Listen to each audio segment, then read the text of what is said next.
In this video, I will be showing you how to export data using IVCAD.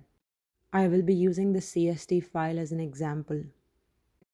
If I click on the file and select the impedance points, I can view the data on the load pull viewer on IVCAD.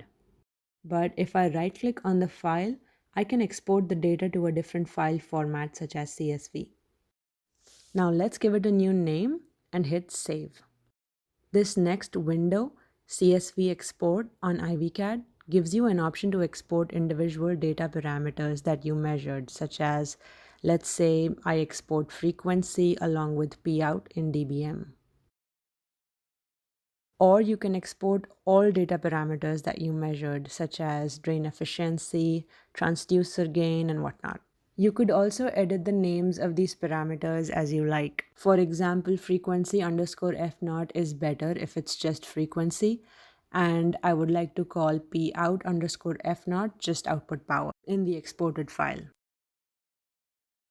Now let's hit OK, and with this we completed the export.